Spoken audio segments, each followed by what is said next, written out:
আমরা যখন নামাজ পড়ি, জুমার নামাজ পড়ি 1টার সময়, কখন বৃষ্টি শুরু হয়েছে জুমার আগের থেকে, বৃষ্টি তো থামে নাই। এর মধ্যে আমার জীবনে যদি কোথাও গেছি, আমি ছাত্রদলের সময় গেছি, যুবদলের সময় গেছি, বা বিএনপির সময় যাই, এখনো যাই, আপনাদের গ্রাম অঞ্চলে সর্বত্র যাই আমি। আপনার এরকম ছোট মিটিং আমার জীবনে কম।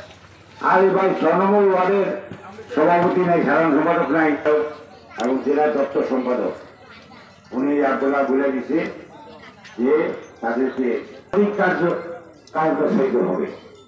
কারণ এই 6 নম্বর ওয়ার্ডের থেকে 50 জন লোক আসা বৃষ্টির মধ্যে দিয়ে কোনো বিষয়ই ছিল না, কোনো ব্যাপারই ছিল না। 6 নম্বর ওয়ার্ড থেকে 50 জন লোক আসা কম, সেক্রেটারি নাই, যুবদলের সভাপতি নাই, সেক্রেটারি নাই,